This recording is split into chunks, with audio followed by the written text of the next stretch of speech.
I know that people think that every week it seems like we're talking about race. Yeah. But you know that the media and the narrative is all about black and white now. It's black and white. Black and white. And, you know, I was looking at some of the feeds on some of the social media sites up under Diamond and Silk. Okay. And just seeing what people have to say about certain things. And, you know, I saw one where one person was telling us that Diamond and Silk, y'all are taking up for white people, but you're not taking up for black people. And I want that person to understand whenever we call out the obvious, whenever we let you know that you're being used by this liberal agenda, we're helping you. You see what I'm saying? That's right. We're taking up for you. Yeah, because that appears to be a conversation that really the black community don't want to have. Right. When I look at a lot of these black celebrities and I call them the gatekeepers coming out with all of this different stuff, like these race baiting tactics, what's happening is they don't want to have the real conversation on what goes on within the black community. Right. And it's not about who's right. It's about what's right. That's right. And when we see what's right, we got to call out the obvious, okay? Yep. But when we see something wrong, we got to call that out too. Whether you black, white, pinstripe, polka dot, or plaid. That's right. Okay, so we're not going to tolerate or accommodate bad behavior. No, we're not. Somebody with a narrative, somebody acting a fool in the street. We can't accommodate that. No. Well, and I don't care what color your skin is. We're going to call you out. That's right. When you're wrong, you're wrong. You're wrong. You're wrong. So speaking of somebody being wrong, Miss Maxine Waters. Gangsta lean Maxine. Okay, so, you know, y'all see why we call her that. Yeah. Take a look at this. If nothing does not happen, then we know that we've got to not only stay in the street, but we've got to fight for justice. But I am very hopeful, and I hope that we're going to get a verdict that will say guilty, guilty, guilty. And if we don't, we cannot go away.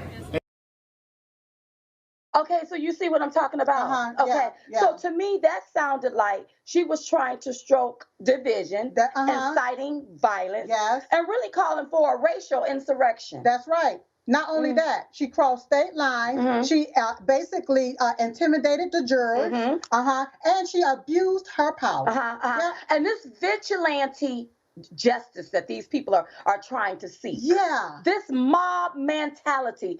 This is what's got to stop, because this is what's destroying our country from within. That's right. And it's trying to divide us based on race. And that's why we talking about this here seem like every week.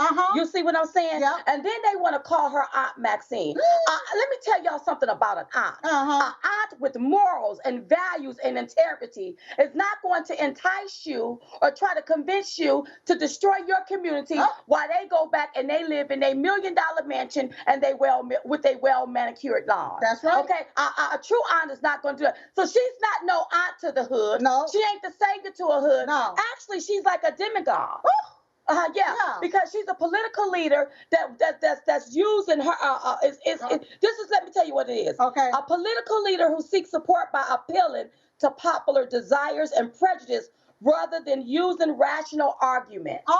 And that's what she's doing. She's using racism, she's using discrimination, she's using prejudice, and all of this other vile stuff. That's right. In order to keep the division going. But with her being in the position that she's in, if she was a Republican, you know, the Republicans would have taken and removed her from all of her committees on that same day. That's right. That's what Republicans would have did. But now I see where you have the Democrats, the Republicans talking about that they want to issue a resolution for her to be censured, right? But what happened is you have some Democrats that is against what Maxine Waters did.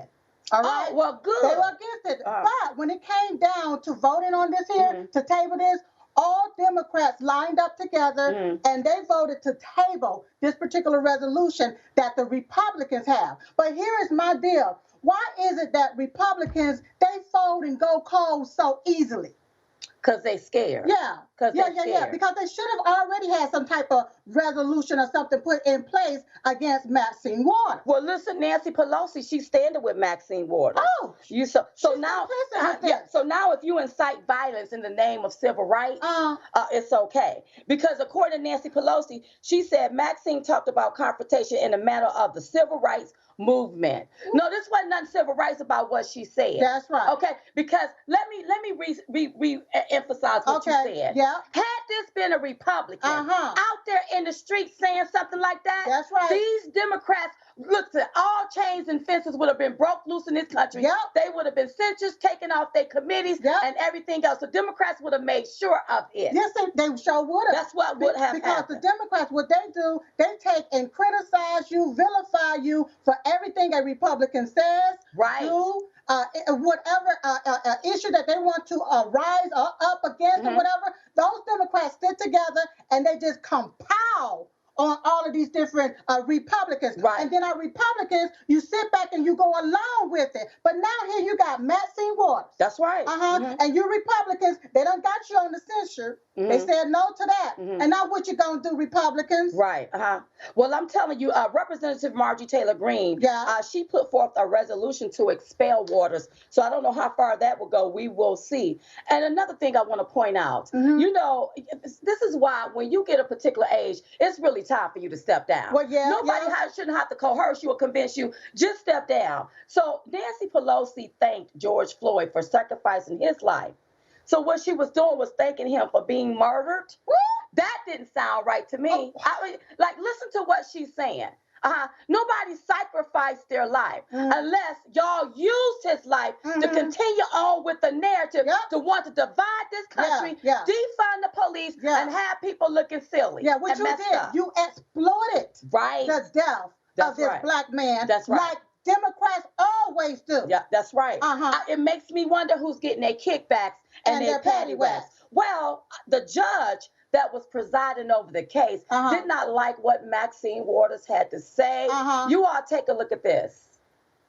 I'm aware that Congresswoman Waters was talking specifically about this trial and about the unacceptability of anything less than a murder conviction and talk about being confrontational, but you can submit the press articles about that. This goes back to what I've been saying from the beginning. I wish elected officials would stop talking about this case, especially in a manner that is disrespectful to the rule of law and to the judicial branch in our function. I think if they want to give their opinions, they should do so in a respectful and in a manner that is consistent with their oath to the Constitution, to respect a co-equal branch of government. So that was the judge that was presiding over this here case when it came to George Floyd as an officer. And you know what? What people don't understand, because of Maxine Waters and her big mouth, saying whatever she wants to say, thinking it's okay, this guy is probably going to be able to walk on appeal. Yeah, but the key word that he just said was respect. Right. And I found out that the Democrats, they don't even respect the Constitution. Let me just say this here. Go ahead. A system within itself will not be accountable to itself. That's why Democrats feel like it's okay to take and censor people or cancel people because they are the system from within. Whoa. You know what? That makes a lot of sense. You just watched Newsmax TV, America's fastest growing cable news channel, now in more than 70 million homes. You can get Newsmax TV on your cable system or check your cable guide. And if your system doesn't carry Newsmax, call them, tell them you want Newsmax TV, because we're real news for real people.